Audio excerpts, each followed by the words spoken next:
लोग आए थे। अभी वहाँ आ रहे रात के दुनिया का कोई बहुत आ रहे हैं रात।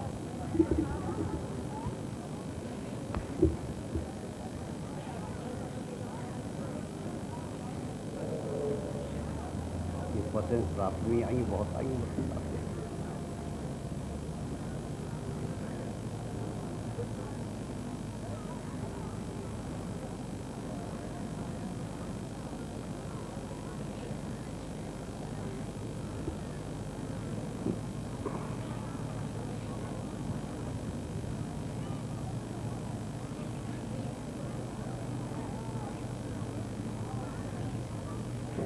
देखो मोटी बात सकते हैं, शंका संदेह अपना दूर कर लो। जय गुरुदेव नाम कोई मेरा तो है नहीं, ये तो मालिक का। वैसे मालिक का कोई नाम नहीं है, वो तो बेनाम का है। लेकिन संतों महात्माओं ने उसके अनेकों नाम बताए और नाम कोई नहीं। आप करोड़ों अरबों खरबों नाम रख लें, फिर भी उसका कोई नाम नहीं। वो तो जीवों को रास्ते पर लगाने के लिए जो शक्ति वहां से आती है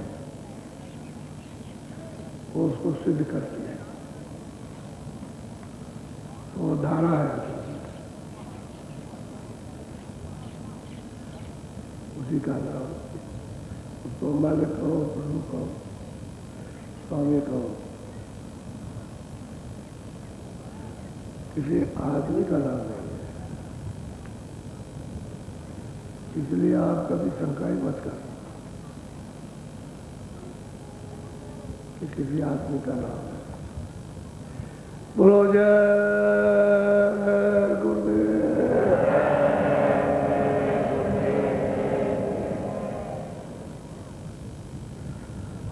जय गुरुदेव।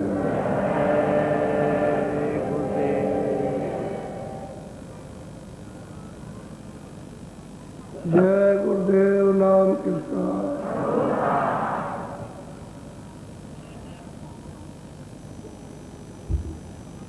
जय गुरुदेव नाम किसका।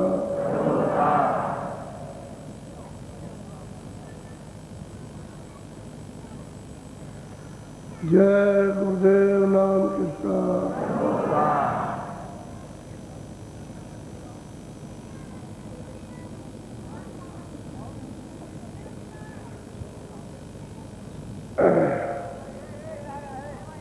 चलो चलो जल्दी से चलो, देर मत करो, टेंटों से निकल आओ।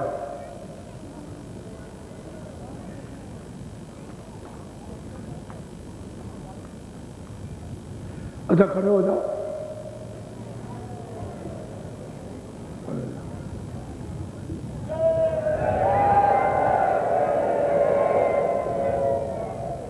अब बैठ जाओ। ये मालूम है क्यों ऐसा करा है। बैठो जल्दी से।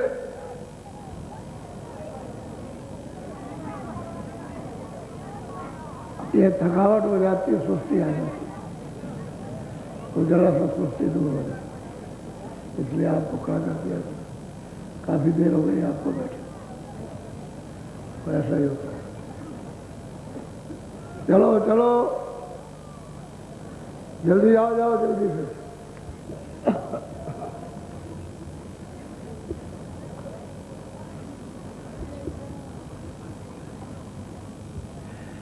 ये जो मैदान देख रहे हो, ये वो सड़क है, उसके वो देखो पीछे टेंट देने लगे।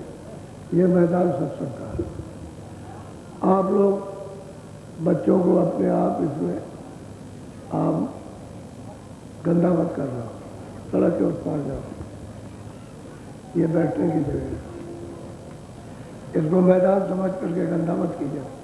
4-5 आदमी घूमते रहेंगे, आपको टोक देंगे तो सड़क के उस पार में सड़क है, उस सामने ही सड़क है, उस पार जाओ।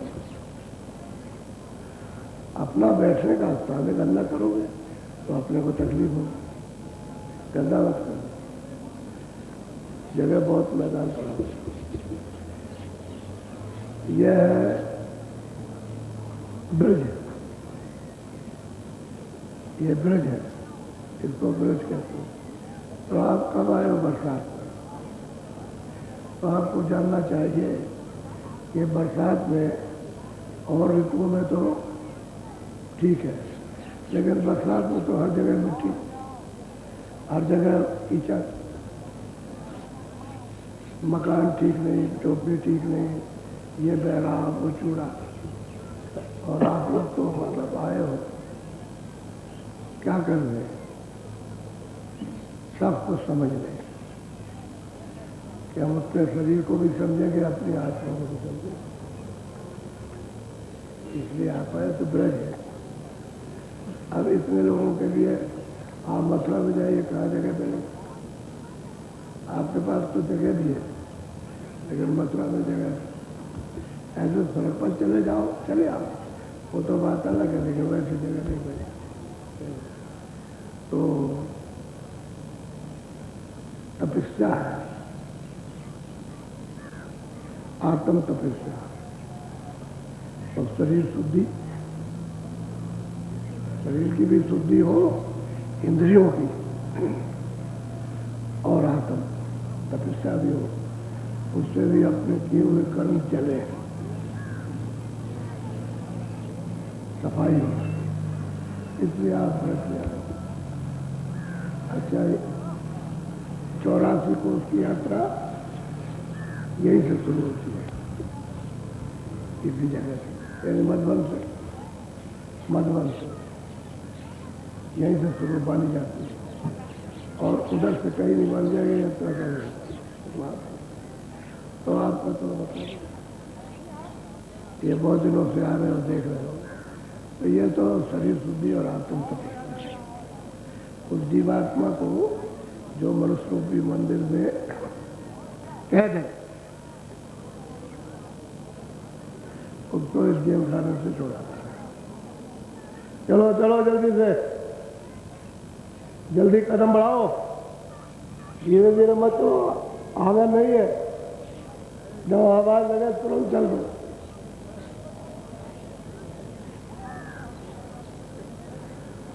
बोलो जय गुरुदेव।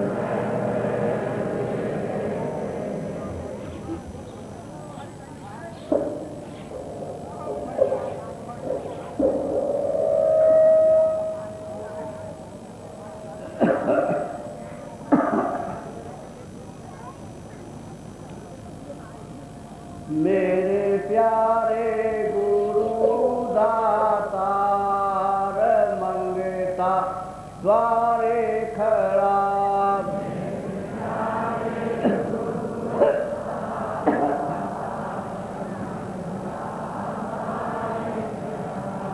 मेरे प्यारे गुरु दातार मंगता द्वारे खड़ा,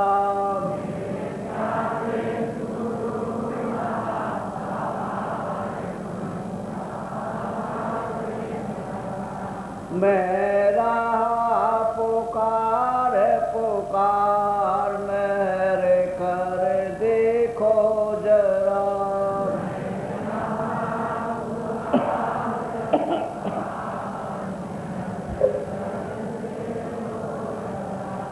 मोए दीजे भक्ति दान काल दुख बहुत दिया,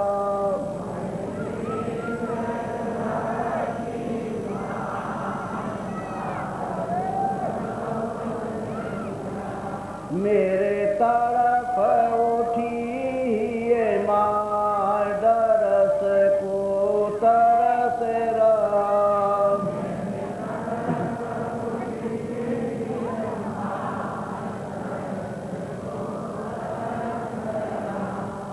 बरसाओ घटाय पार प्रेम रंग दीजे बहार,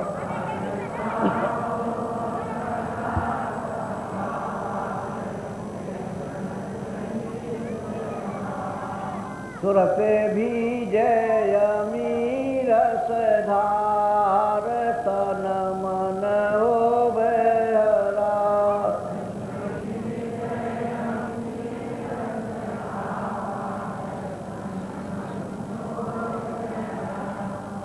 मेरा जीवन सफल होई जाई तुम गुण गाऊं सदा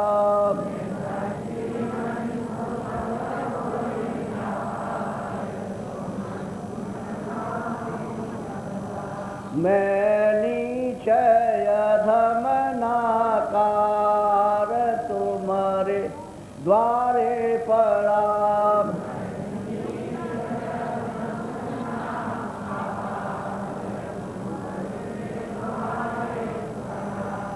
मेरी विनती सुनो धर प्यार घट उमगाओ दया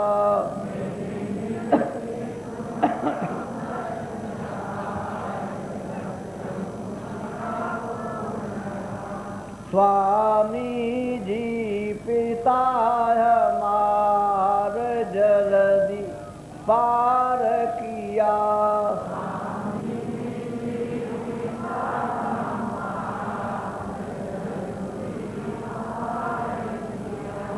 मेरे प्यारे गुरु दातार मंगता द्वारे खड़ा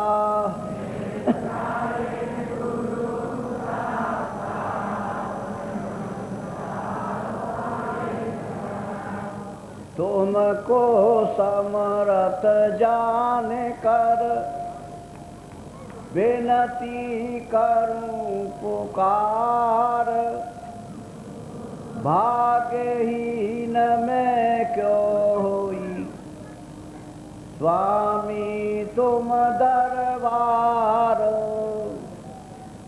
तुमसे दाता कोई नहीं सबको लीना तार मुझे अपराध नहीं न की अभी न आई वार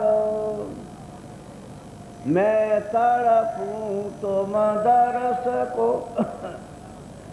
जैसे चंद्र चकोर सीप चाहे जिम स्वाति को मोर चाहे घन घोर जय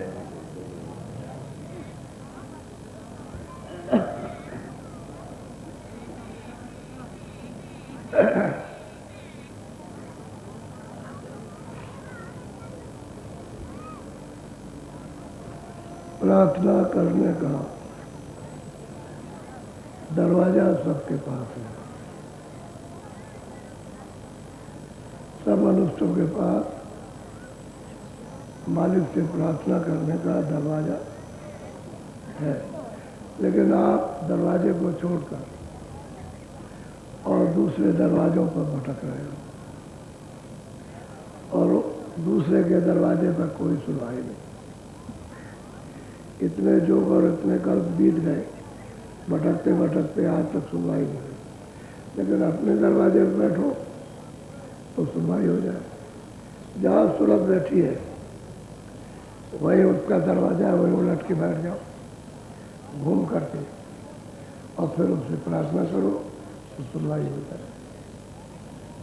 कहते हैं मालिक हमारे ऊपर दया कर दो, कृपा कर दो और मेहर दे दो और अपना दर्शन करा दो, अपने प्राण खुला दो। ये सब प्रार्थना तड़प से बेचैनी के साथ सूरत करती है, तब उसकी सुनवाई हो जाती है। और दरवाजा कहाँ पर है? दोनों आंखों के मध्य में ये दरवाजा है। सूरत की प्रार्थना का दरवाजा इधर है, इधर नाक नहीं है, न इधर मुंह है, न इस तरफ है न नीचे है, कहीं भी नहीं है। ये दरवाजा ये दरवाजे पर बैठ करके जब चीख लगाती है तो मालिक पुकार को सुन लेता और उसको रास्ता कर देता है आसान। यही आपको बराबर बताया गया कि भाई दरवाजे पर बैठना सीख लो, अपनी आदत बना लो दरवाजे बैठने की, ताकि तुम पुकार कर लो और तुम्हारी सुनवाई हो जाए। तुम्हारी आवाज़ आत्म वेदना की उसके दरबार तक पहुँच जाए और वो अपनी मेहर कर दे, अपनी दया कर दे। तब तो जीवों का छुटकारा इस काल के देश से हो सकता। और काल का देश कर्म देश, यहाँ क्या है बंधन? कर्म, पाप उनका ही बंधन है। इसी से आपको ये शरीर मिला, इसी से पशु का मिलेगा, इसी से पंछियों को मिलेगा, इसी से अन्न और इसी से आपको हर शरीर आपको इसी से मिलेंगे कर्मों से। और इसी कर्म से जो मनुष्य बन जाएंगे 84। अब ऐसा कर्म करो कि यहाँ से इन बंधनों से छुटा और जीवात्मा मालिक के पास इसको पहुँचा दे। अभी तो वो आई और दरवाजे बैठ करके भटक गई। अब किस दरवाजों पर? इंद्रियों के दरवाजों पर बाहर बैठ गई और बाहर उसकी चास हो गई, कोई आँख से, कोई कान से, कोई जिब्या से, कोई मतलब किसी के दरवाजों पर बैठ के और यहाँ ढूंढ रहे हो तो कहीं है नहीं। अब ये कोई आत्म दरवाजा तो है नहीं, तो इंद्रियों का दरवाजा, इंद्रियों का दरवाजा तो पर कहीं सुख है नहीं, आनंद कहीं है। इंद्रियों के दरवाजों पर ज्ञान नहीं है, वहाँ सुविधा नहीं है। तो जब नहीं है उसको खोज तलाश करनी चाहिए कि भाई कोई ऐसा मिल जाए तो हमको हमारे दरवाजे बैठा और वहीं से हमको चला दे। तो जो जानकार होगा वो तो आपको बताएगा, जो नहीं जानता वो आपको क्या किताबें तो कुछ कह नहीं सकती। कहते हम तुमको आशीर्वाद दे दिया, हमने तुमको ये रास्ता दिया, तुम इस तरह से सागर में जाओ, तुम कहती है वो तो आप उसको पढ़ते हो जो आपके मन में और बुद्धि में आया वो कर देते। मन में आया वो संकल्प कल किया, बुद्धि में आया निश्चय निश्चय किया। अब वो किताबें तो बोलती नहीं, जब महात्मा मिल जाएंगे तो बोलेंगे, वो बताएंगे गलत है, ये सही है, ये रास्ता तो जीवात्मा का है, ये रास्ता शैतान का है, मन नहीं होगा। इस पर दुख पाओगे तो सुख मिलेगा। तो वो रास्ता हमको महापुरुषों में जो जगह है उनसे पूछना है, उनके पास। और जब दरवाजे बैठा तो पुकार लगा देगा, ये करके पुकार लगाओ। जैसे माँ अपने बच्चे को खो देती है, कोई उठा ले जाए तो चिल्लाती है, पागल हो जाती है और सब जगह दौड़ती है, तुम्हारे पास तो नहीं, तुम्हारे पास तो नहीं, क्योंकि उसको उसका दर्द कितना है ये कोई जान नहीं सकता। इसी तरह से सूरत को दर्द है मालिक के मिलने का, तो उसको तो कोई जान नहीं सकता। हम कैसे पाया जाता है? तो दर्द हो जाए तो काम बने। तो संसारी दर्द है, नाशवान दर्द है, ये क्षणिक है, ये धोखे का दर्द है। अरे कोई धन का, कोई इनका, कोई उनका, कोई उनका, इस पर तो दर्द हो रहा, इसके लिए तो रो देते हो। लेकिन जो सबका धनी और जिसके सब कुछ है, धनों का भी धनी है, सुखों का भी, आनंद का भी सागर है, उसकी कोई नहीं करते और इसको ढूंढते रहते। ये तो कुछ मिल जाएगा, इसमें कुछ नहीं मिला। तुम रंग से तुम राजा हो और राजा से और कुछ हो जाओ, कुछ नहीं। आखिर तो ये यहाँ सुख नहीं, किसी चीज में सुख नहीं, कोई भी चीज हो उससे सुख नहीं। लेकिन अब क्या करें, न जानने के कारण इसी को समझते कि यही सुख, यही आराम, यही आनंद, इसी में शांति है। और जगह और शांति कहीं अलग है, आराम कहीं अलग है, आनंद कहीं अलग, अमृत कहीं अलग है और दर्शन कहीं अलग। और आप इसको समझते हो तो इंद्रियों को इसमें लगा दिया। अब यहाँ प्रार्थना कर रहे हो मन से, मन के दरवाजे पर कौन बैठा है? अरे इंद्रियों के दरवाजे पर मन बैठा और सूरत अपने दरवाजे पर बैठी। तो आप उसको जल के उल्टा दो कि ऊपर अपनी आँख से देखने लगा, उलट के जैसे उसको प्यास लगी ऊपर उलटने की और पुकारने लगे तो जय हो जाएगी, तो आँख खुल जाती है। इतना ही में तो आँख खुलती है, तरफ से सबका ही साफ, सब गंदगी साफ, सब कर्मों का मैल साफ। जब तड़प होती है तो जैसे आँख से जब आंसू गिरते हैं तो आँख की गंदगी दूर हो जाती है, ऐसे ही हृदय की गंदगी आत्म तरफ से दूर होती है। अब वो किसी को मालूम है, हो जाता है। अब इसी के लिए कहते हैं कहीं कहीं कोई कोई मिलता है। आप जितने भी आए सब तकलीफ में आए, दुख है, दुख है, तकलीफ है, तरह तरह की तकलीफ है।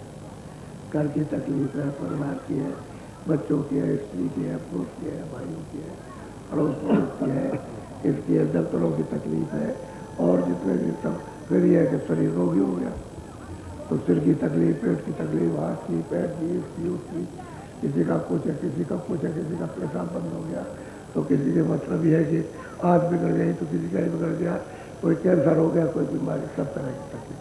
इन्हीं तकलीफों का भंडार खुल गया, वो तो हम देख रहे हैं, तकलीफ बहुत। तो ये जो आप आए हो इसमें थोड़ी बहुत तकलीफ उठा लोगे, कुछ नहीं। ये बरसात साथ जमीन में बैठ जाना, पानी में लेट जाना, ये कुछ नहीं तकलीफ। और वो तो तकलीफ बहुत है, वो तो बहुत ही तकलीफ है, ये तकलीफ है।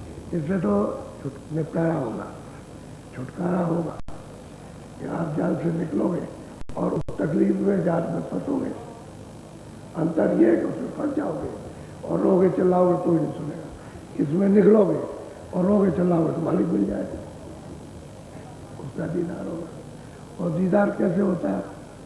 जैसे आप बैठे हम आपको देख रहे हैं, आप हमको देख रहे हैं, ऐसे ही जब सूरज इस शरीर से निकलती है तो उसका उज्जवल रूप प्रकाश में तो किसको देखती है? उज्जवल, उस प्रकाशमान पुरुष को देखती है, उसका दर्शन इसका नहीं करती। ये शरीर वहाँ नहीं है। अंतर में जब ऊपर उठोगे तो ये शरीर नहीं है, वो तो अलग, तो देव शरीर है। और उसके बाद में और देव शरीर, उसके बाद अदेव शरीर, उसके वो तो बात यह है कि दर्शन साक्षात्कार होता है, बातचीत होती है, बात वो करता, आंखें उसमें, तुम में भी आंखें, तुम भी सुनते हो, भी सुनता है। क्योंकि अगर वो बहरा रहे और आप कहो तो क्या सुनेगा? अच्छा, आप देख रहे हो और वो न देखे, अंधा हो तो कैसे? उसके भी आँख आपकी, लेकिन तुम्हारी आँख जो है ठंडी हो गई, बंद हो गई, कान भी बंद हो गए, इसलिए तुम ना उसको देख सकते हो और ना उसकी वाणी को सुन सकते हो। तो उसके लिए क्या करना होता है कि दरवाजे पर बैठ करके बिलाप रोए कि जितना रोगे उतनी जल्दी मिल जाए, उतनी जल्दी बिल्कुल सुलभ हो जाए। और जिन जिन ने रोया उनको मिल गया, तो कोई नहीं। और सबने लिखा है कि मैंने बगैर रोए पाया नहीं, रोए तो मिल गया। और रोने से जिन पाया थे रो, और हंसने खेलने कूदने से और संसार के काम इस झगड़े से नहीं मिला। वो तो जब आत्म वेदना हुई तब मिला, तो उसका दर्शन है कि तुम लोग समझते हैं। अब ये अंदर की आंख से देखो तो अंतर जगत बहुत बड़ा, ये उसके सामने सारा संसार कुछ नहीं। इतना बड़ा व्यक्ति, बड़ी रचना, इतनी बड़ी सुंदरता, इतना बड़ा आनंद, वो तो इधर है ही नहीं कुछ। तो अंतर दृष्टि से उलट जाओ, जहाँ वो बैठी उसको ऊपर कर दो, वो अपनी दृष्टि से देखने लगे और ये शरीर की दृष्टि से देखते हो। तो जब ऐसे आँख बंद किए हो और खोली तो आपने ये देखा, किसकी आँख से देखा? शरीर की आँख। और उसको ऊपर किसकी आँख से देखा? सूरत की आँख से, सूरत की आँख से, जो चेतन है उससे देख सकती है। तो इससे मालूम होता है कि सबके पास तीसरी आँख है, सबके पास तीसरा कान है, सबके पास तीसरी आँख। कोई ऐसा नहीं, उलट जाओ तो ये सब उपयोग में आ जाए। नाक भी काम करे, आँख भी काम करे, कान सुनने का काम और आँख देखने का काम और नाक सूंघने का काम। तो सुगंधी, बहुत सुगंध, जैसे उल्टो तो सुगंधी सुगंध, सुगंधी सुगंधी। यहाँ सारे संसार को इस प्रकार बना लो भंडार, इस प्रकार सागर है तो उसकी बूंद के बराबर भी नहीं, इतनी सुगंधी इसी आंखों के ऊपर। लेकिन जब उल्टो तब कोई कोई साधक कहते हैं कि इतनी खुशबू आती है कि यहाँ कहीं नाम निशान को नहीं मालूम। यहाँ तो अब साधक जब साधना करते हैं, जब रोते हैं, जब उसमें बनते हैं, तब वो बताते हैं कि ऐसा इतनी खुशबू है, इतनी सुगंधी है कि यहाँ कहीं नहीं, यहाँ नाम को ही नहीं मिलेगी। तो सब चीज़ें हैं, लेकिन वो तुम्हारे दरवाजे, जब सफाई कर लोगे दर साफ हो जाए, स्थान साफ हो जाएगा, तभी तो आपको अच्छा लगता है। ये ले आते बुरा बुरा ले आते तो उसको झाड़ के ऐसे झाड़ते हो, फिर बिछाते हो तो अच्छा लगता है, फिर बैठ जाते। तो क्या चाहते हो? सफाई। तो ये बताओ कि मालिक को कहाँ बैठाओगे? गंदे स्थान पर? ये सोचने की चीज़ है। गंदा रखो तो उस पर बैठ जाएगा। जब तुम नहीं बैठते हो तो वो कैसे बैठेगा? तो तुम उसकी सफाई करो, उसको साफ करो, साफ हो जाए तो यहाँ करके बैठते। सफाई हो करके पर्दे हटे, जिंदगी के पर्दे वो हट जाए, आगे बैठे, वही से जगह दर्शन देगा। अब ये नहीं आपको मालूम होगा कि चल के आया कि हम चल के गए, लेकिन पर्दे बीच के हटते चले जाए तो हम उसके सामने, हमारे सामने, ना हम उससे दूर ना वो हमसे दूर, पर्दा दूर किए हुए। उस तरफ वो हो गया, पर्दे के इधर हम हुए, बस इतना अंतर है। तो कहते हैं कि हृदय में बैठ जाओ वहाँ पे। तो गुरु से प्रार्थना की जाती है कि दया कर दो, कृपा कर दो, हृदय को साफ कर दो, मन को साफ करो, बुद्धि को, चित्त को साफ करो। ये वही आपको बताया जाता है। नामदान जो दिया जाता है इसीलिए दिया जाता है कि आप रो पड़ो, दिखा के नहीं रोना, वो तो रो कपड़ा ढक करके, किसी को पता न चले, और आपस में भेद रहा देखो घाट कुछ क्या होता। अब घट कैसे शुद्ध होता है? तब उसकी महिमा को समझोगे कि हमने शुद्धि सफाई किस तरह से इस कलयुग में सरलता से कर ली। लेकिन ये कितने आंसू बहाए, आंसू कितने बहाने पड़ रहे जाता। वैसे तुम जगत के लिए रात दिन रोते रहो, कुछ नहीं होता, क्योंकि जगत कुछ है नहीं। जगत ये तो सब नाशवान है, और जिसमें तुम बैठे हो भी नाशवान नहीं। ये तुम्हारा साथी है, मेरे साथ है। वो तो जीवात्मा जो चेतन है उसका तो साथी नाम है, शब्द, आवाज साथी है। तो वो उसको जानती नहीं, उसको भूल गई। तो महात्मा कहते हैं पलट ऊपर को और सुन आवाज को, उसके साथ जुड़ जा तो तेरा साथी तुमको मिल जाए। और एक बार साथी मिल गया, पकड़ लिया, और इसने उसको पकड़ लिया तो वो साथी नहीं छोड़ता। सच्चा सुरत का साथी सब नाम है, बगैर नाम के वापस नहीं जाएंगे। उसी से आइए, उसी को छोड़ दिया। आप जब चढ़ाई करें तो शब्द को पकड़े तो चढ़े ऊपर। तो इसका भेद महात्मा जानते हैं, और कोई जानता नहीं कि सूरत कैसे आई और कैसे जाएगी वापस अपने देश में या लोगों में, और उस नाम के द्वारा सब कुछ हो जाए। अब इसका भेद किसी को मालूम नहीं, और किताबों में इसका भेद नहीं। जो संतों की किताबें उसमें तो है, लेकिन जो भी वेद है, शास्त्र है, पुराण है, उसमें भेद है, क्योंकि उन्होंने उसको प्राप्त नहीं किया। प्राप्त करते होते तो लिखते, तो जो उनको झलक मिली उसको तो उन्होंने लिख दिया, लेकिन ऊपर क्या है उसको नहीं जानते, कोई नहीं जानता। न ब्रह्मा न विष्णु न राम न कृष्ण न मतलब ये जितने पीर पैगम्बर आए उसका फकीर सत्यवेद जानते। वो जब मिलेंगे तभी आपको रास्ता वापस जाने का दे, और सूरत के नाम को पकड़े और फिर आसान हो जाए, सुलभ हो जाएगा। तो आप लोग सचेत होकर के सत्संग सुनो जागृत रूप में। गोस्वामी जी महाराज काशी में आज करीब 1 महीना हो रहा, तब से प्रसंग चल रहा कि किस किस तरह के लोग आए और कैसे कैसे सत्संग सुना और क्या पूछा, प्रश्न क्या किया, शंकाएं क्या क्या थी, तो उन्होंने शंकाओं का निवारण किया। कैसे निवारण किया? जिसको करते थे उसी से निवारण किया कि तुम्हारी जो किताब पढ़ते हो या तुम्हारा धर्म है, या तुम्हारे आचार्य ये बताते हैं, ये कहते हैं। और उसके बाद में ये है, तो जब सरकार उसकी शुरू हो गई भौतिक सांसारिक, तब वो चलने के लिए कुछ सोचेगा। अभी तो संकई में पढ़ा, यहाँ कुछ मिल जाएगा, वहाँ मिलेगा, वहाँ मिलेगा, इसी में कुछ ये कर लेंगे तो कुछ मिल जाएगा, वो कर लेंगे कुछ मिल जाएगा, चोरी कर लेंगे, पूजा ही कर लेंगे, कुछ मिलेगा, प्रार्थना कर लेंगे। तो यहाँ क्या मिलने वाला है? यहाँ कुछ है ही नहीं। यहाँ तो जड़ चीजें, यहाँ तो सूरत अकेले है, उसका खिलाफ बाकी सब जड़। और ये सब सबसे ऊपर उठ जाए तो यहाँ कुछ भी नहीं जाएगा। यहाँ कुछ न कोई चलता हुआ आदमी, न कोई पंछी दिखाई देगा, न पशु दिखाई देगा। क्यों कि सुरत यहाँ नहीं, तो मतलब है कि सुरते हो तो फेल है। उन्हीं की वजह से तो शरीर चलता फिरता, पशु का, पंछी का, आदमी का, और सुनते नहीं तो खत्म हो गया। तो सारा ही रचना क्या सुस्त होगी। लेकिन ये चेतन और जड़ है, और ऊपर में चेतन दिखाई देता है, चेतन पता चलता है। तो अंदर उलट जाओ, लेकिन दरवाजे बैठ करके प्रार्थना करो, चीख करके प्रार्थना करोगे जल्दी शुरू हो जाएगा। ये मुख्य बात है। तो गोस्वामी महाराज समझा रहे सब बहुत प्यार से, और फिर सबको समझा करके रास्ता बता रहे कि देखिए रास्ता।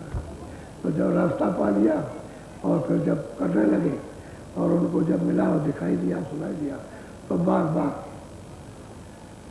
जैसे हमको संसार की ये क्या चीज़ कुछ नहीं, सब संपत्ति मिल गई, बाकी मिला तो बहुत प्रसन्न, बहुत मगन। तो आप काशी में वही गोस्वामी जी महाराज हैं जिन्होंने 7 कांड रामायण बनाई थी और राजापुर में पैदा हुए थे 1589 में। असल में उनके उस वेद को कोई नहीं जानता। उनके वेद को तो अगर कोई जानेगा तो संत ही जान सकते हैं, और तो कोई जानेगा। रामायण पढ़ने वाले को कुछ पता नहीं, गीता पढ़ने वाले को कुछ नहीं मालूम, शास्त्र वेद पढ़ने वाले को कुछ पता नहीं। ये तो जो रास्ता जानता है उसी को मालूम। इसलिए उनकी वो शब्द इस तरह के लिखे हुए हैं कि आपकी समझ नहीं आ सकते, क्योंकि उन्होंने देखा और तुमने कुछ नहीं देखा। वो तो आँख वाले थे और तुम अंधे थे, तुम बहरे हो। तो बहरे और अंधे लोगों को उपदेश दे रहे, वो भी अंधा, ये भी अंधा, उपदेश करने वाला भी अंधा और सुनने वाला भी अंधा। तो हो नर्क में ठेलम ठेला, नर्क में जाके दोनों गिरेंगे। बच्चे उसी रामायण में लिखा, मैं अपनी तरफ से नहीं कहता हूँ। तो उन्होंने सब शंकाओं को दूर किया, तो कहा कि मैं अब आपका हो गया, आपका हो गया, आपके चरणों का हो गया, और मैं आपका दास हूँ, सेवक हूँ, और मुझ पर आप कृपा दया कर लीजिए। अब वो दया की भीख मांग रहे, रो रहे, उनके सामने बैठ के रो रहे, चीख चिल्ला रहे, आंसू बहा रहे कि दया कृपा कर, हम नहीं जानते थे, हमको मालूम कुछ नहीं था, हम तो फंसे थे संसार में। गलती भी माफ़ी मांग रहे कि हमने जो किया है उसकी, और दया की भी भीख मांग रहे। तो भीख मांगना, भिखारी बन जाओ तो काम बन जाए। हम भिखारी नहीं बनते, भिखारी बनने से भिक्षा मिल जाएगी। भिखारी दरवाजे बैठ के और भीख मांगे तो हमारे खुश हो जाएगा, खुश हो जाए कि हम अनाथ हैं, हम दीन है, हम अधीन है, हमारे पास कुछ नहीं है। तो जब भीख मांगता है तो आत्मधन मिले। किसी सेठ साहूकार के पास जाओ, कहो कि हम बहुत गरीब हैं, हमको कुछ दे दीजिए, तो खुश हो जाए, देने वाले 10 बात खट्टी सुनाता है। वो कहेगा हट्टा कट्टा। एक दफे हम गए भीख मांगने, अपनी बात सुनाते हैं। तो भीख क्या मांगने गए, कोई रुपया पैसा नहीं। जो एक कपड़ा ले गए तो उसने कहा कि भाई इसमें एक रोटी डाल दे, इसमें इस झोली में ये रोटी। कह लगे कह रहे लाला तो इतना हट्टा कट्टा है कि मेहनत नहीं करता। अब देखिए वो ये कह रहे, और हम उससे कह रहे हैं कि एक रोटी दे दे। अच्छा दूसरे घर में गए, ए बाबा तो दौड़ के गई माई और रोटी ले उसमें डाल दिया। अब देखिए एक तो ये कहता रोटी दे देने की बात तो दूर रही, वो कहता हट्टा कट्टा मेहनत नहीं करता, और वो कहती है अरे बाबा तुम उन्हें कहाँ जा रहे जाओ। तो दौड़ के गई उन्हें, मेरा साग सब्जी नहीं, सूखी रोटी चाहिए। फिर दूसरे के दरवाजे पर गए, फिर तीसरे गए, तो और एक ने दे दिया। वो कुछ बुला करके तो फिर किसी ने इनकार नहीं किया, फिर रोटी ले आई। कोई चने की रोटी, कोई गेहूँ की रोटी, कोई साग की, और ले गए अपना। और जहाँ अपनी भजन करते थे वहाँ पर बांध दिया ऊपर, और बांध करके एक रोटी दिन में 1 बजे पानी में डुबोई और खा ली। तो कहने का मतलब है भीख मांगने जाओ तो भीख दबाने के लिए दीनता होनी चाहिए कि तू हट्टा कट्टा है और मेहनत मजदूरी नहीं करता, तो आगे चले जाओ, कुछ कहो मत। भिखारी वही होता, अपना मन किसी को नहीं देता, उसकी बात लेता नहीं। अगर उसने कुछ बुरा भला कह दिया ठीक है उसके पास, आपको तो भिक्षा लेंगे। आप अपने मन को एक जगह रखो तो काम बनता है। तो भीख मांगने वाले बड़े दीन होते हैं, चाहे कुछ भी कहो भीख। और बहुत से हट्टे कट्टे ऐसे होते हैं, ऐसे दीन होते हैं, उनमें कोई अभिमान नहीं होता। और माई को इतना चढ़ा देंगे, इतना उसको चढ़ाएंगे तू बिल्कुल ईश्वर है, तू देवता है, तू देवी है, और तू सबसे बड़ी दानी है, और ये है वो। और न महीने वाले ने 15 दिन दिया, और बाद में तो देगी, बाद में तो देगी। रोज रोज उसकी तारीफ करोगे फिर उसने अपना काम नहीं छोड़ा हो, ये होता है। तो भिक्षा दरवाजे में बैठ के मांगी जाती है, तो आप मालिक को मांगो, और वो जो देने वाला वो इधर बैठा, इधर आया, वो तो प्रार्थना दरवाजे में कर रहे तो वही देगा। वो अगर आप मांगोगे तो पता नहीं आपको कहाँ है। वो तो यहाँ आया कि दरवाजे में बैठो तुमको भिक्षा मिलेगी, दरवाजा छोड़ के बच जाना, और आप दरवाजा छोड़ के भागे इधर से, दरवाजे में बैठो। तभी तो रोज रोज कहते हैं कि मन को, बुद्धि को, चित्त को जानो सूरत के साथ में, और जरा सा ऊपर को ध्यान देके कानों से सुनो या आँख से देखो, उतने भिक्षा मिलती है। और मन तुम्हारा और चित्त और बुद्धि भागे तो तुम दरवाजे पर तो बैठे नहीं हो, और सूरत में कोई काम नहीं किया, न देखने का न सुनने। मन को साथ, बुद्धि चित्त को साथ लेकर के दरवाजे पर 5 मिनट 10 मिनट 15 मिनट बैठो तो काम बने। तो गोस्वामी महाराज काशी वासियों को सब तरह के गाली देने में आए, मारने वाले भी आए, उनको बुरा भला मारने वाले कह रहे क्या है, साधु हो गया है, क्या बात करता है, कुछ नहीं करता, भगवान को नहीं मानता है। सब तरह के काशी मन को मिले, लेकिन उन्होंने किसी के मन को अपने पास नहीं लिया, उनका वो नहीं करा। और वो अपनी जब कोई शंकालु आया तो शंका करने वाले बोलो।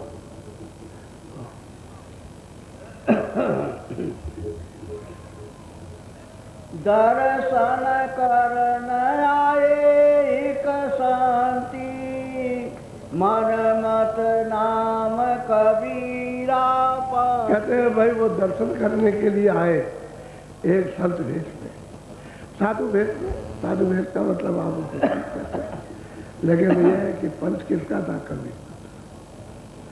वो तो बहुत दिन पहले हो गए, कबीर साहब तो बहुत दिन पहले हो गए, और उनके स्थान पर कई चोरियाँ हो गई होंगी बाद में, वो समझ में आया। लेकिन वो काशी में रहते थे, काशी वासी उनको भगा दिया, तो बाहर चले गए या भगा दिया उसको, यानी भगाया, गाली गलौज मारपीट करने के लिए भगा दिया। नहीं चले जाए दूसरी जगह चले जाए, तो दूसरी जगह चले गए। तो कहते हैं कि वो भेष बना के संत का, और वो आए कौन थे, कबीर पंथ। कबीर मठ को मानते थे, कबीर मठ को तो जानते नहीं कि मठ किसका नाम है, एक जमात उन्होंने बना रखी थी। तो अब ये चेले चपाटे तो बहुत थे, क्योंकि वो भी तो मतलब गुरु मंत्र देते थे, तो बहुत चेले थे, इसलिए वो अपने को मात बने थे, और बड़े मनमस्त, मन में बड़ा घमंड, बड़ा अहंकार था कि हम देखेंगे उसको, वो क्या है, कुछ नहीं है, हमारे सामने क्या जानता है। वो आए, बोलो। हम पौने धाई चरण को लीना, उन पुण्य दया गोसाई कीना। और गोस्वामी जी महाराज उठे, उनके चरणों को गोस्वामी तुलसीदास जी महाराज ने पकड़ा दौड़ कर, और कहा कि आप यहाँ आए, आपने बड़े कृपा के विधि है, आप दयालु हैं, और आपने दर्शन चल के दिया, हम आपके पास नहीं जा सके। गोस्वामी जी ने पैर पकड़े, और वो बड़े मस्त मनमस्त, और कबीर पंथ के हमसे बड़ा कौन है। अब देखिए महात्मा महापुरुष चरणों को पकड़ते, उनको बैठाते, ऐसा नहीं कैसे मोड़ते, किसी को क्या मार, बोलो।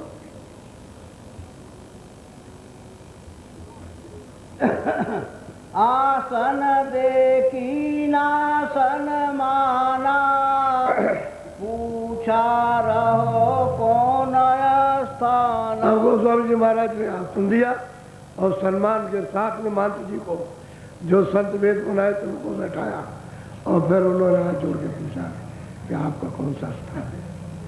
गोस्वामी जी ने पूछा कि आपका स्थान कौन सा है, बोलो।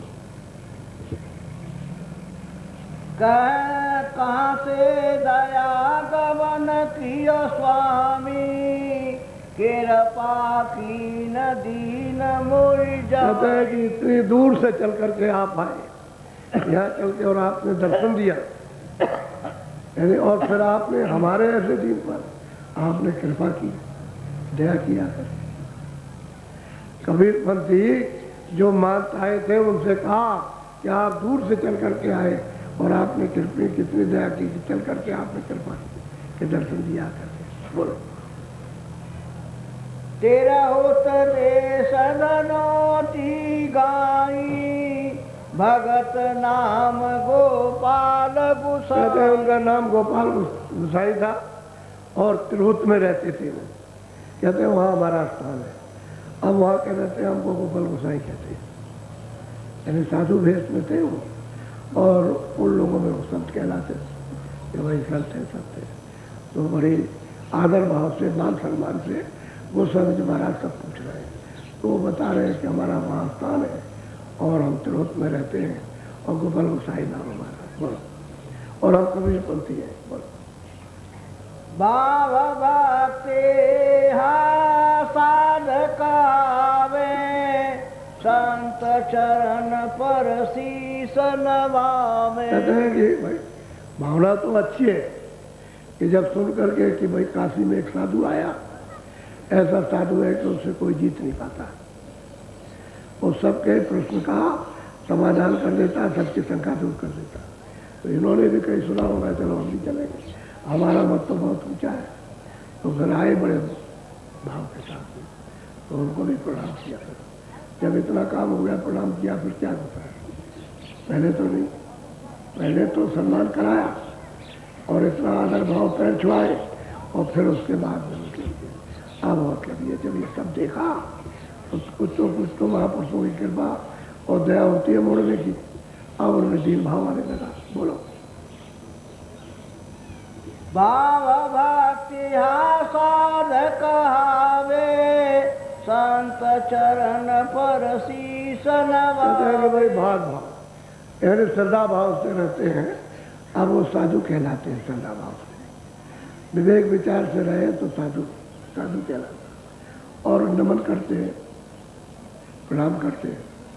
अब वो देखें तब ये तो साधु भाव तो होना चाहिए कि दीनता रहे, मतलब नमनता रहे, साधु भाव रहे, श्रद्धा रहे, बोलचाल में अच्छा हो, तब तो ये तो सब वेशभूषा ही है, साधु का वेशभूषा यही है, तो दीनता के साथ में रहे।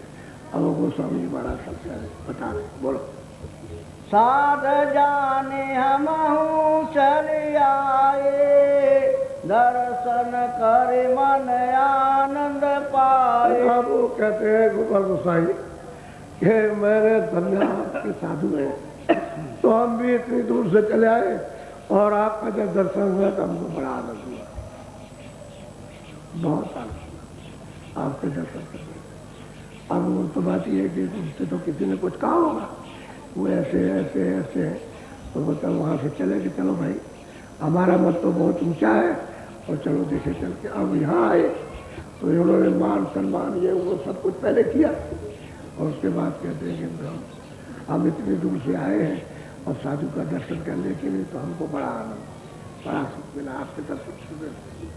अब ये बात गोपाल गोसाई उच्चारण करने लगे। बोलो धर्मदास के वंशन माही के कोई साध और मतिराही। अब कहते हैं कि मैं धर्मदास के वंश का, कबीरदास के बाद में धर्मदास हुए, कि मैं उस वंश का हूँ। अब वंशा वंशी चला दी कि मैं उस वंश का हूँ, उस वंश के थे ये वंश के, तो मैं कबीर वंश का नहीं धर्मदास के वंश का हूँ। ये हमारा रास्ता उनका जो उन्होंने बताया, मैं उस वंश का हूँ, उस मत का। बोलो कबीर दास पुण्य है धर्मदासा उनसे भिन्न रहो के ही पासा। अब वो गोपाल गोसाई कहते हैं गोस्वामी जी महाराज से कि भाई कबीरदास और धर्मदास ही, यानी उसके बाद ये यही कबीरदास। अब उनका ये है, ये बात तो सही है कि जब वो मालिक को प्राप्त कर लेता तो वो ये हो जाते हैं, उसमें कोई फर्क नहीं रहता। लेकिन यह है कि वो अपनी जगह पर रहते हैं और वो अपनी जगह पर, उसकी अलग मर्यादा, उसकी अलग मर्यादा। तो कहते हैं कि भाई कबीरदास और धर्मदास कोई अलग नहीं है, लेकिन हमारी वंशावली जो है धर्मदास है। हम वहाँ से साधु है। यह बरसंत सुनाओ स्वामी, भाव भक्ति हाव कोई भी नहीं जाने। अब वो कहते हैं कि भाई वो हमको बताइए कि कबीरदास धर्मदास में इसमें उसमें और भाव भक्ति में क्या अंतर है। अब गोस्वामी महाराज से पूछ रहे हैं तो शंका का निवारण कर देंगे। वो तो ठीक पूछा उन्होंने कि वो कौन थे, ये कौन थे, और भाव भक्ति क्या है, उसका नाम क्या है। भाव किसको कहते हैं, भक्ति नाम किसका, भक्ति तो किसी के आज्ञा का पालन, उसका नाम भक्ति। अगर वो कोई आदेश देता रहे और आप न करो तो भक्ति किस बात की। भक्ति तो उसी के भाई पति और पत्नी, पति कहता है पत्नी से कि ये काम करो तो करती है, तो भक्ति उसकी है, और वो कहता है तो उसकी भक्ति है। और कोई किसी की बात सुना रहे, भक्ति किस बात का। फिर पति और पत्नी का संबंध क्या चीज है।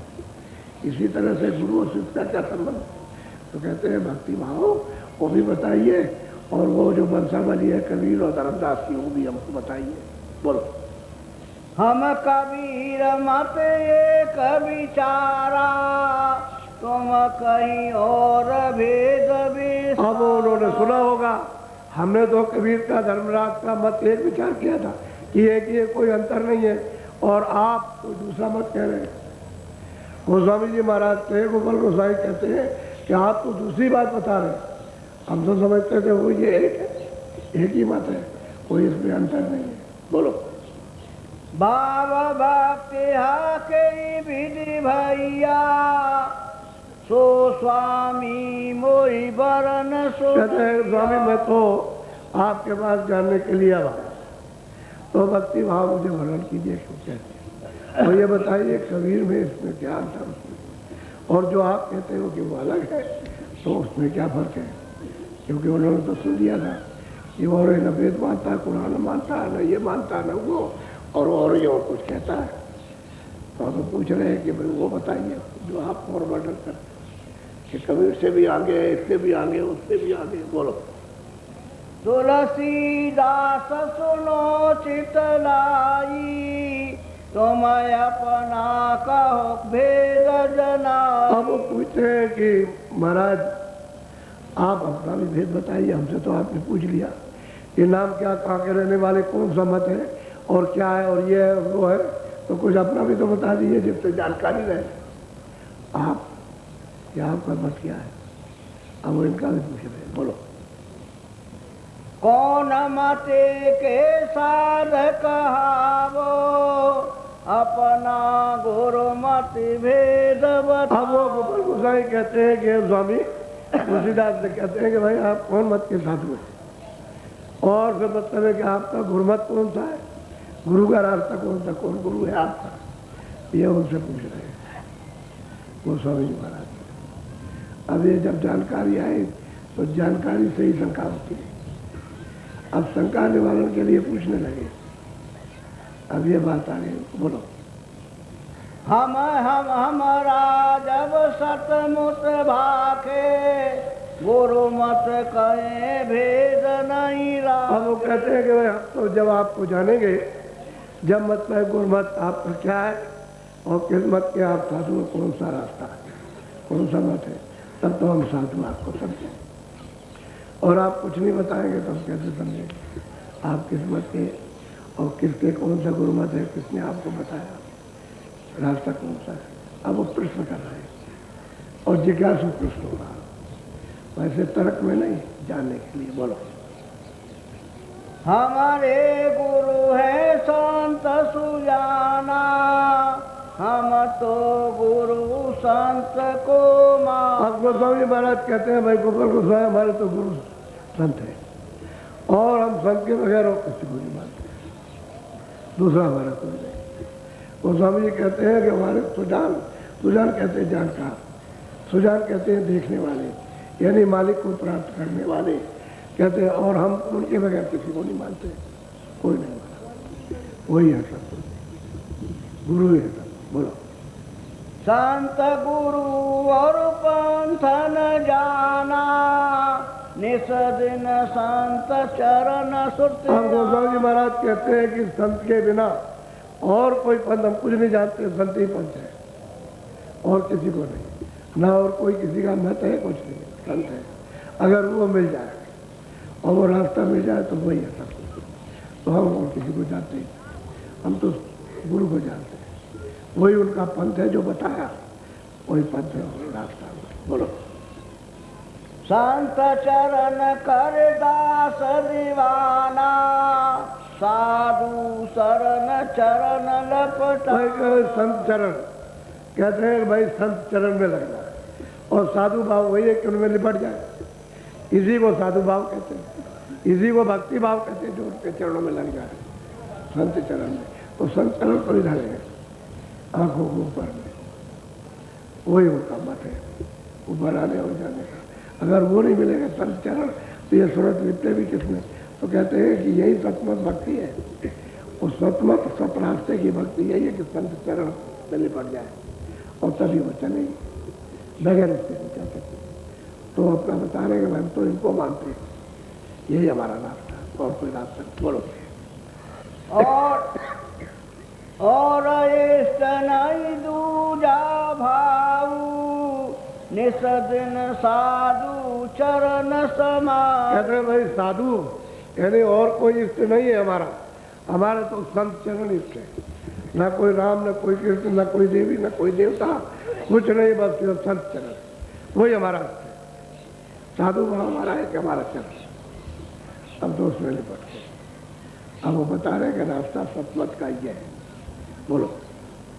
मैं निकाम कछु जानू न भेदा, नीच बोध मन छल बल खेला। और गोस्वामी जी महाराज कहते हैं भाई मैं तो कुछ जानता नहीं, मैं तो नीच हूँ और मुझ में कोई बुद्धि भी नहीं है, कोई बल भी नहीं है, और मैं तो केवल एक संत चरण, उसके सिवाय और मैं कुछ नहीं, न किसी को जानता हूँ न किसी को मानता हूँ, एक ही है संत चरण, कोई इष्ट हमारा नहीं है दूसरा।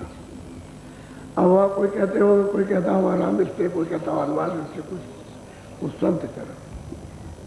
और यही आपके रामायण में सब लिखा, क्योंकि रामायण में तो सब ब्रह्मांड का हाल है, नीचे का कुछ नहीं, कोई पूरा पश्चिम उत्तर दक्षिण पहाड़, आदमी का नाम, पंछी का नाम, कुछ नहीं, सब ऊपर का लिखा, और ऊपर का जो लिखा उसकी छाया है यहाँ पर, बस इतना ही अंतर है। वो असली है और ये छाया, ये नकली है वो असली है।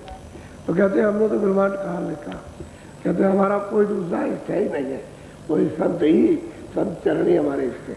बोलो। तुम्हारे चरण शरण कछु पाई, मैं मतहीन साध शरणाई। कहते भाई मैं तो मतहीन हूँ, और तुम्हारे पास आकर के कुछ मिल जाएगा तो काम हमारा बन जाएगा, बनेगा काम, और नहीं मिलेगा तो हम भटक जाएंगे। ऐसे रहेंगे। किस तरह से समझाते हैं एक एक शब्द को, एक एक कड़ी को किस तरह आते हैं, और फिर वो पूछते हैं, वो समझाते हैं, वो पूछते हैं, शंका निकलती जाती है। शंका तो निवारण होना ही है। एक दूसरे को अब चाहने वाला हो, जिज्ञासु हो, तो शंका उसकी निकल जाए, और वाद विवाद हो तो शंका उसकी कभी नहीं जा सकती, जन्म में बैठा दो।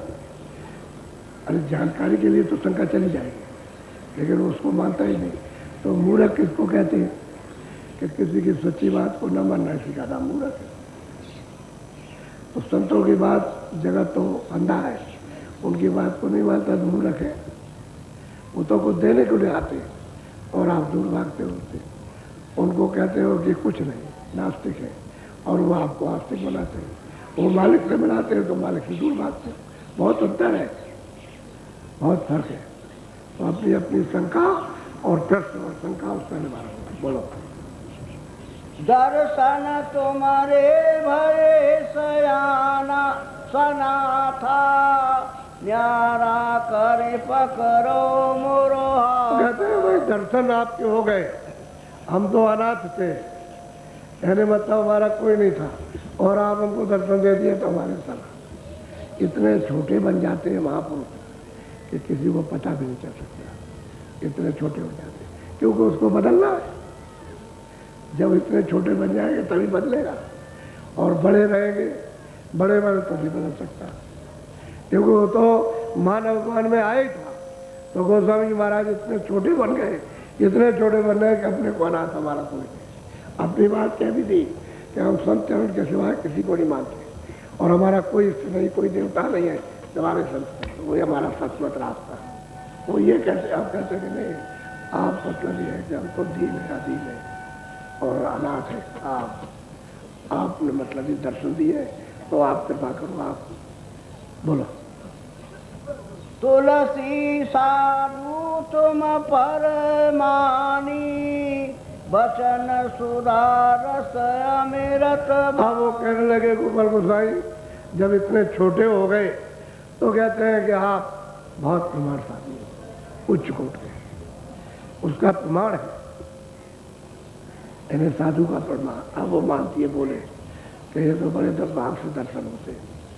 अब ये आ गए यहाँ पर, और विवेक जगह उनमें और प्रेम की झलक आई, और उनकी दीनता से अब वो दीन हो गए अपने, क्योंकि वो बहुत दीन हो गए, बहुत छोटे हो गए। और कहते हैं कि आपने दर्शन दिए हमारे बड़े सौभाग्य, और आपके दर्शन से ही मेरा पार होगा। अब इतना बड़प्पन, इतना ऊंचा स्थान देना, तब उनकी समझ में आया कि आप बहुत यानी प्रसिद्ध साधु है उच्च कोट के। बोलो।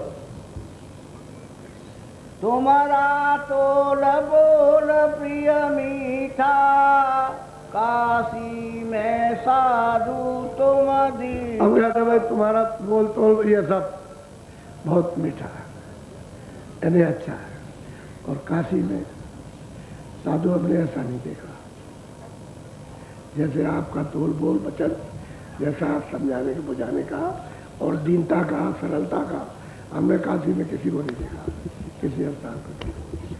आप हमारे मन भा गया और हमको बहुत मीठा लगा। बोलो। अब मैं गुरु मत भेद बताऊं, भाई जस भाव भक्ति महापुरुषों की बड़ी विचित्र कहानियां हैं,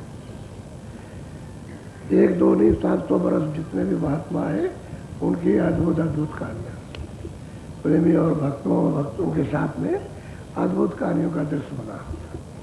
लेकिन हम लोग इस झकोले में, इस संसार में फंसने से उनसे दूर हो गए। थोड़ा बहुत भी अगर लगाव रखते रहते तो अपने को जानकारी सब चीज़ों की, इस कलयुग में जो सरल युग आया उसमें होती रहती और हम लोग कुछ रास्ता पा जाते। लेकिन वो जानकारी से अभिन्न हो गए, दूर हो गए और बिल्कुल भूल गए उसको, और संसार के ऐसे इस पचड़े में, इस सुख में और दुख में, सुख में दुख में, इसमें प्रलोभन में, काम में, क्रोध में, लोभ में फंस गया करके, और लोगों ने हमको इधर मोड़ दिया, इधर चले जाओ, इधर तो हम जगधार में, 84 धार में, यानी 4 खानों की तरफ में चल पड़े। तो फिर जीवों का कहाँ हित हो सकता। और थोड़ा बहुत भी महात्माओं से लगाव रखते, थोड़ी जानकारी रखते, तो आप में कुछ ना कुछ श्रद्धा, कुछ अच्छे विचार, कुछ विवेक कुछ रहता, तो आप कम से कम खोज तो लेते। लेकिन विभिन्न प्रकार की कहानियाँ, लेकिन जो संतों की कहानी है वो तो सत्य है। बाकी बीच बीच में जो इधर उधर जो लोगों ने की है वो संतों के नाम से की। अगर कलयुग में संत आए, पहले तो नहीं थे, न द्वापर में न त्रेता में, सतयुग में। कलयुग में अभी आए 700 बरस के अंदर, अभी उनका पदार्पण हुआ, जो आज से अंत से आ। अब की बार आपको 9 दिन में सबको सत्संग सुनने को मिल जाएगा, छूटेगा नहीं। ऐसे ऐसे प्रश्न करने वाले और ऐसे ऐसे प्रश्न करने वाले